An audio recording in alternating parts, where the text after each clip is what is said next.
Well, hello there, and welcome to my studio. I'm Linda V. Taylor, and this is Best of Both Worlds.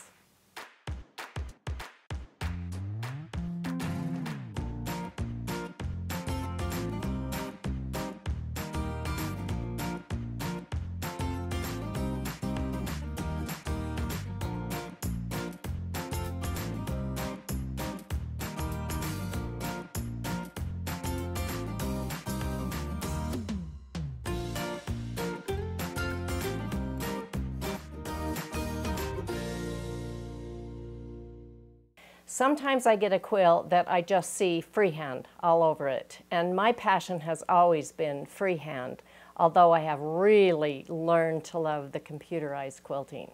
But this little quilt, let's look at the picture of it, just screams freehand, and it is so cute.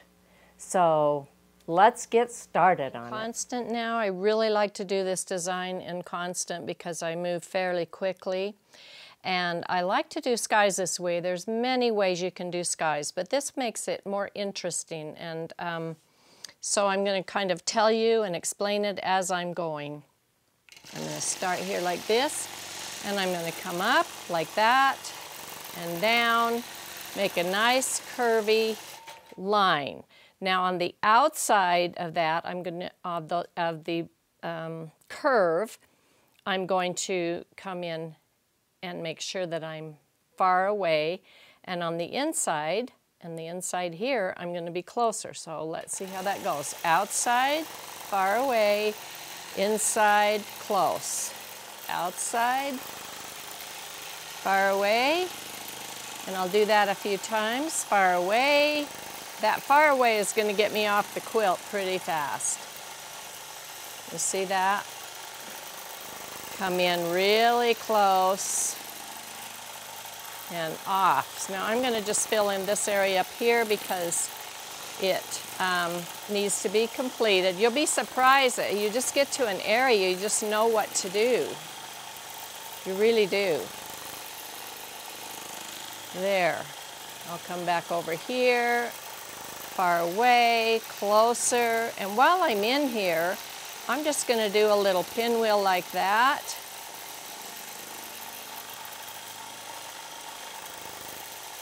And come out like that. And just keep it nice and smooth, tight and out, tight and out. Now I can come clear down here. This is going to be close, and this is going to be further apart. This is going to be close. This will be further apart, and I'm over here to a feather, so I'm going to just echo this feather, echo my way out of this, like that, and then come in again, close, and far away. It is so smooth. It will take you maybe a few minutes on paper to remember to get close or far away. Now while I'm here, I'm going to have to continue to stay close in these areas because otherwise I'm out of room. These are just half circles. Get myself out of here and come back like this. Nice and smooth. I also like to put feathers in sometimes, and you can put whatever kind of a feather you want. And they just seem to blend right into that sky. People can imagine clouds or whatever they want to think about. So fast, so smooth, so interesting.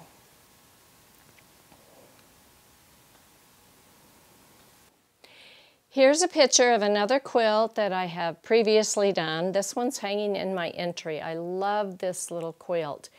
And it's called Land of Little Quilts, and you can see the little quilts hanging there. But the sky underneath it is exactly what I just showed you. And you can see how smooth and yet so interesting it is. Everybody knows it's a sky. Really fun. I call it designer echoing. I'm working on the sheep now, and it is so cute. It is so adorable. Of course, I'm going to make it kind of curly, and I'm echoing some of those curls, so I'll show you what I'm doing. Coming all the way in, maybe echo it, echo the next one, then do another one. I didn't want to do too much quilting. Kind of keep it open, because I really think that's what she wanted.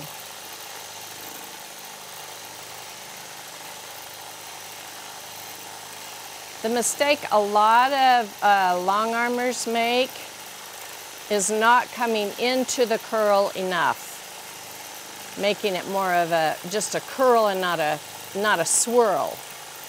And these I definitely want to look like curls, so I swirl all the way in.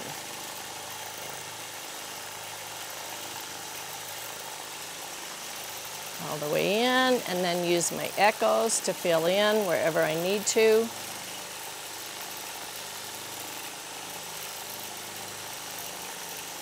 Right up to the side. There we go.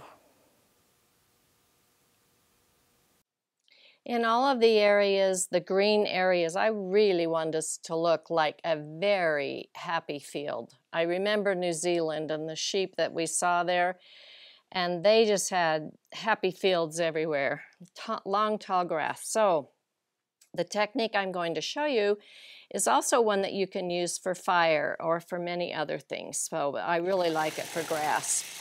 But what I do is I leave an opening so I can go back inside. So you're just kind of curvy, a real, maybe a lazy S, I guess.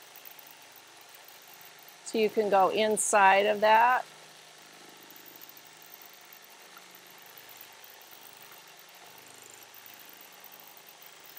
It's actually really fun to do it. This was so fun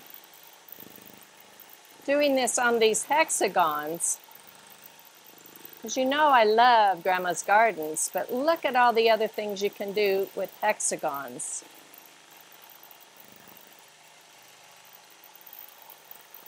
So just leave yourself an opening so you can get back in.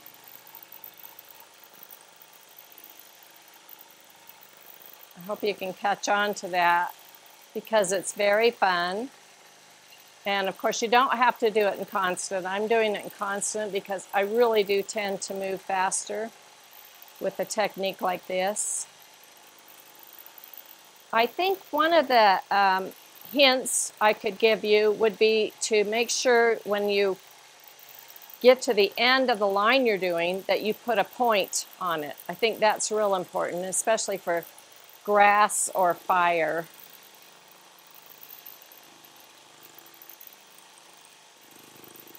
And you could also, of course, try this on paper so that you don't feel like you're moving too fast, or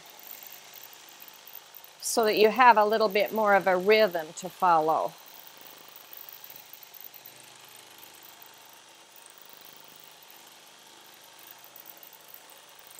Remember, I have been doing it a long time. Okay, that completed our grass. Now let's see what we're doing on our flowers. On the flower stems, I decided I would just kind of echo the rickrack there. And I also stitched down the middle of the rickrack. It looked like it had just been maybe ironed on or glued on. And so I'm also going to add extra leaves and some little curls around there as I do. So I'm going to come down, go back up, and then I'll add leaves on the way down. So this is just kind of echoing the rickrack. Makes a nice little echo there and makes that stem stand out a little bit more. I'm using lime green thread, superior thread. Love it. This also is filling in some of the space. I'm going to come out here and make a little leaf right there.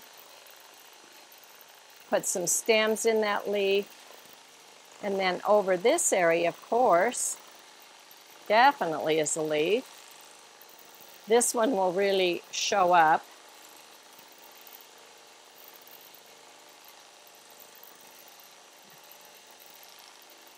Leaves are very easy to do. Come down a little more, make another leaf. I love echoing the leaves, even if the leaves are appliqued there. I love putting some echoes of leaves in.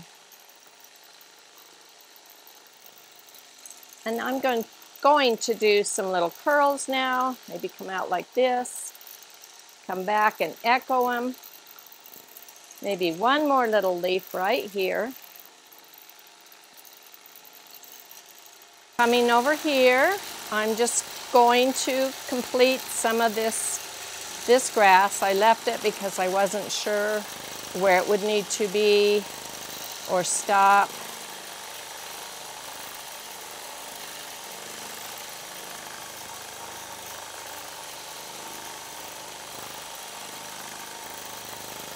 So fast, so easy.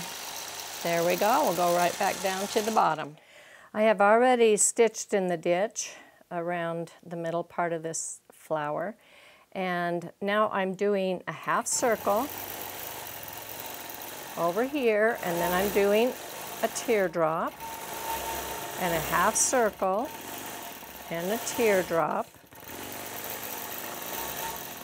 half circle and a teardrop. Now I'm going to come back into the middle, do a teardrop, out to the edge, into the middle, teardrop, out to the edge. If I repeat what I'm doing, that helps me stay on exactly what I need to be doing. I'm doing this in regulated, so I can pause if I need to, if I get confused. You could draw this on if you had any if you're worried about anything at all. Oh, that's so cute. Exactly what I needed it to be. So I'm doing tessellating hearts on this one. They're a little bit harder than if you just do them in a straight line because it's a hexagon. But I think they're turning out great. I'm in regulated. You just make a heart at the top. You really need to kind of touch or get really close to the bottom when you come to the bottom of each heart. So you do this on paper a little bit. I think you'll be really surprised at how easy it is.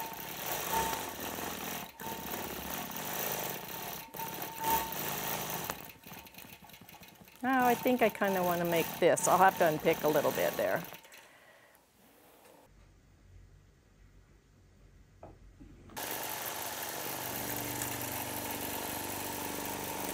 Oh, I think I'm going to really like this flower too.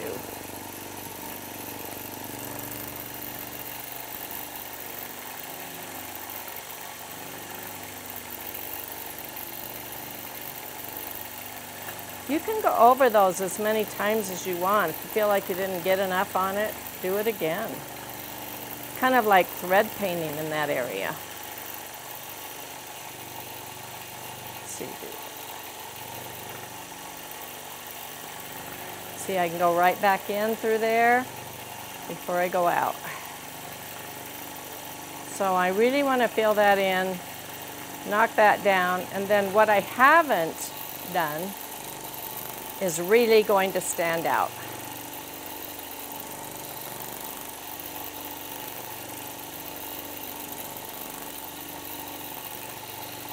See, I didn't do a... There we go. Needed to do a teardrop in the middle there. That turned out great. You could even use contrasting threads to do that and make that even more outstanding. As a final touch, I want to put a face on this moon. So I'm going to come in here, just kind of doing some little eyelashes here.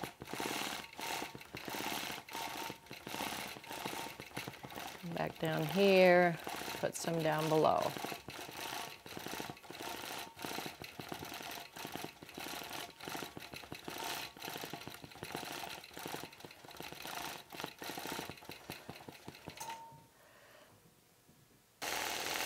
Making a teardrop shape.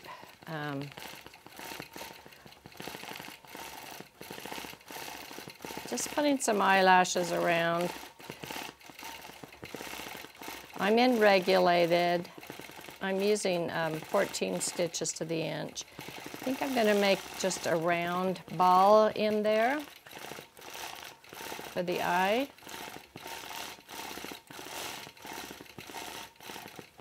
Its eyelashes kind of go like mine every which way. There we go. And a nose, kind of like that. And then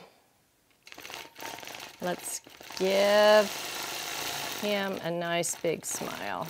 He's happy.